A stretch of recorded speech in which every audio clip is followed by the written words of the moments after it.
Well, hello everyone and welcome back. So what's on tap for today? Well, we've got another great reaction video of Josh Hawley questioning a Department of Defense nominee, Brenda Fulton, over her remarks over the Bible and Jesus. We're going to get into all that in the next few seconds, but if this is the first time that you've been here or you're just tuning in, hey, guess what? You're watching the Dr. Nasir Shaikh Show. I'm your guest host for today. My name is Dr. Nasir. Subscribe to the channel, like, share, and follow us. Let us know in the comments below what you think. Hit that notification bell. Let's get to the reaction video with Josh Hawley right now. To the nominees for being here. You know, we've heard from a lot of nominees who've come before this committee from this administration a lot about equity and about fairness being top priorities in today's DOD. But I have to say, that just doesn't seem to bear out to be the facts. And Ms. Fulton, your nomination is a perfect example of it. What we've actually seen is targeting political opponents, targeting people who the administration doesn't agree with, trying to silence folks who they don't like. Clearly, it's a priority for this administration because they've been focused on that rather than doing things like, managing the evacuation from Afghanistan, where we have, let me remind this committee yet again, 13 service members dead, hundreds of civilians dead, potentially thousands of Americans left behind enemy lines. Why?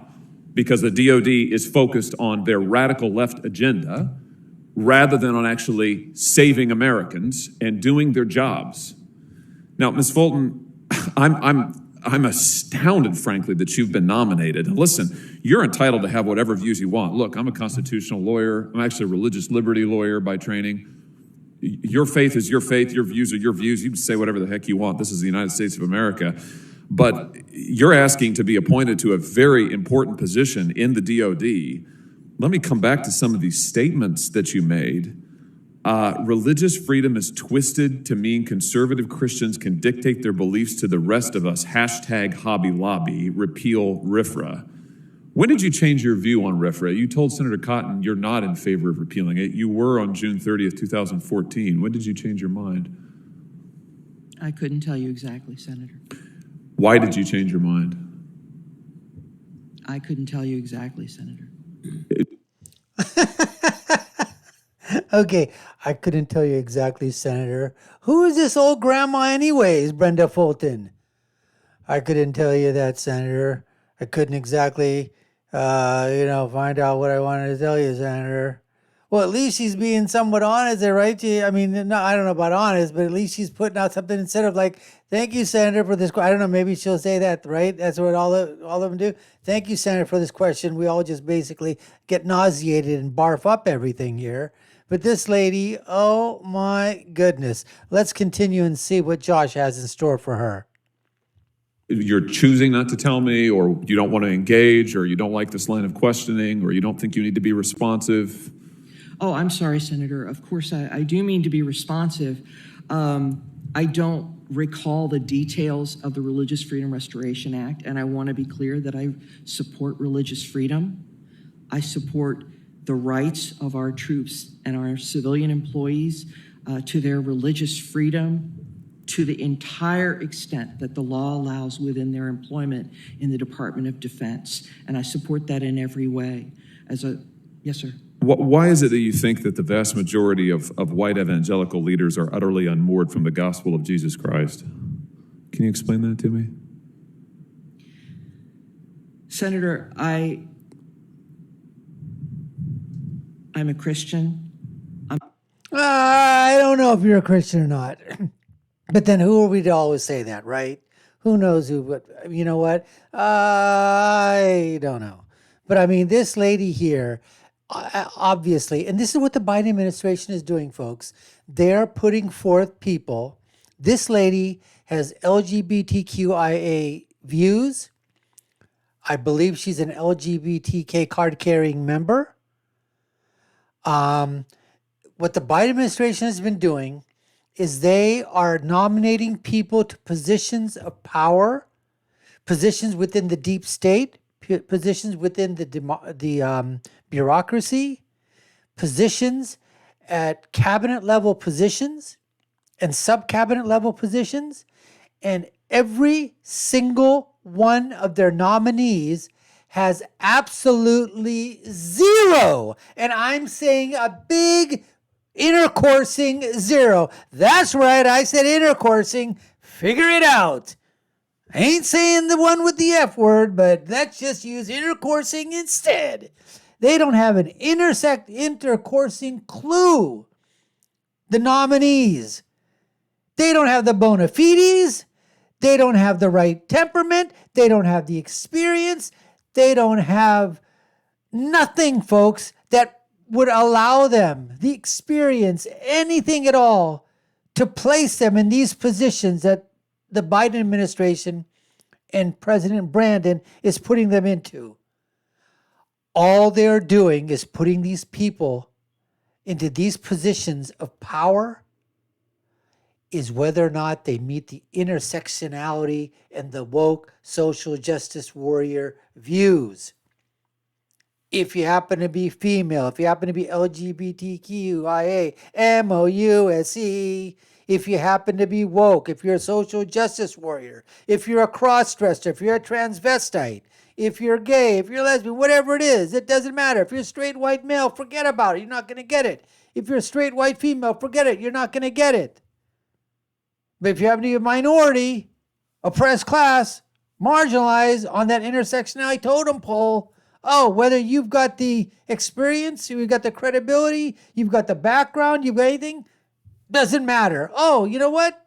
You have no business being in charge of a position in a bureaucracy. Hey, sign you up over everybody. That's what these people are doing. Oh, you don't like religious liberty? Hey, perfect. You're great to be in charge of, getting into the chaplain of the Department of Defense, the assistant secretary, or whatever it is. I mean, it's unbelievable, folks. Let's continue. I'm a follower of Jesus Christ. I have had differences of opinion from people who don't believe in full equality for all. But I will say it is wrong. It was wrong for me in that moment, and I believe it is always wrong to tarnish an entire group of people with the beliefs or actions of one or a few. And for that, I apologize. You said that if getting a Supreme Court judge who'd outlaw abortion makes all of this worth it to you, referring to evangelicals, your religion has nothing to do with Jesus. You also say 86% of those who consider themselves white evangelicals support Trump.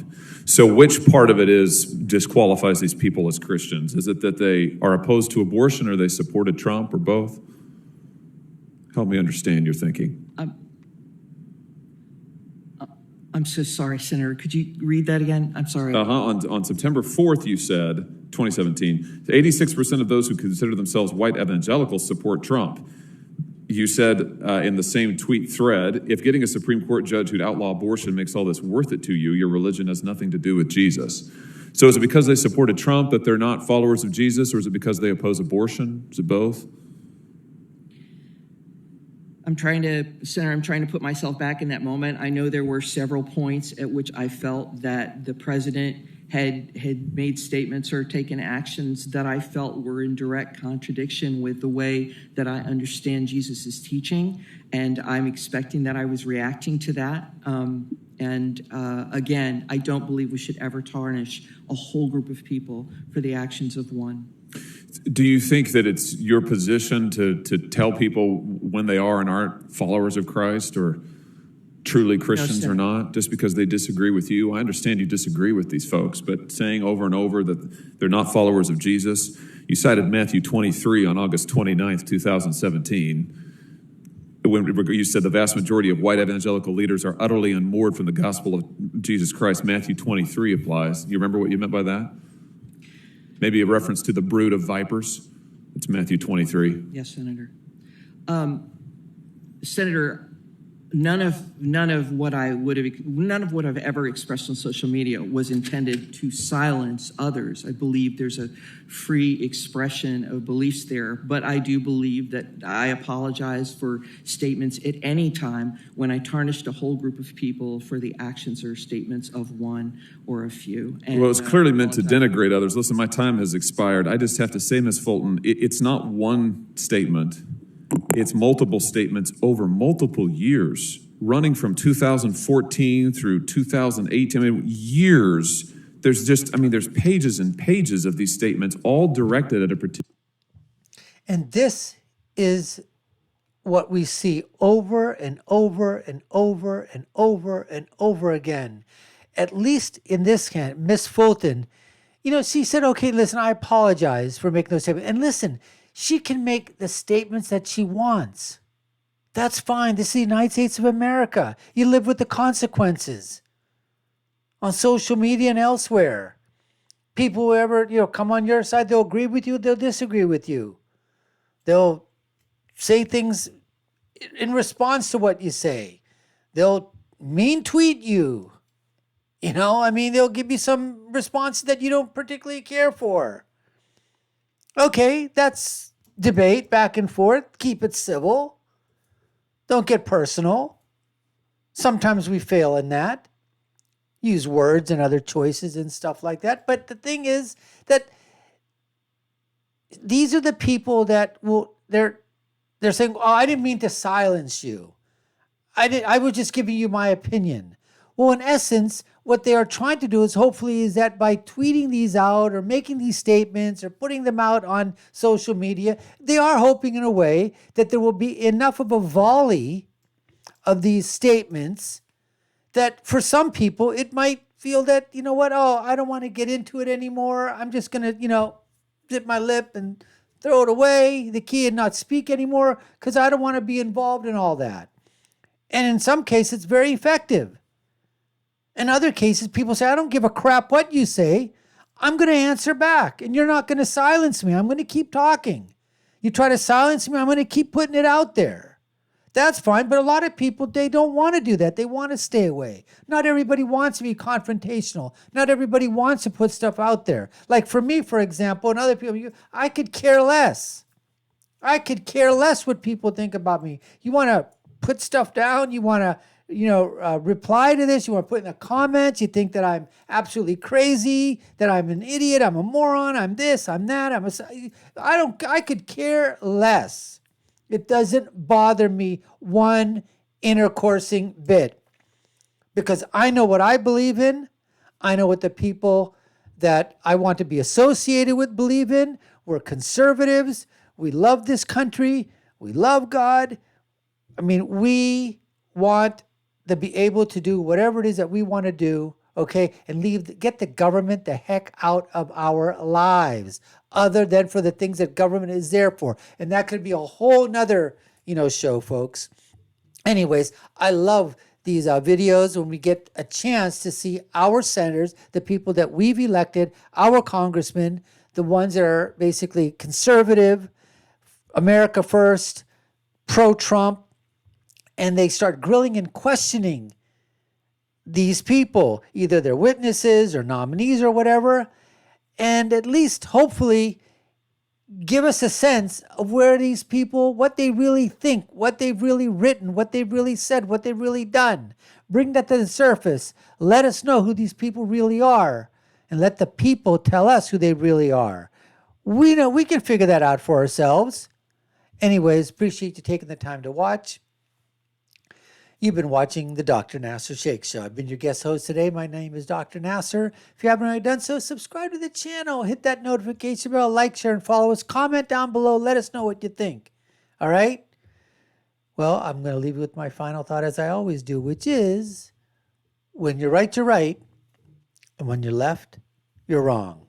We'll see you again next time, folks. Take care and stay safe.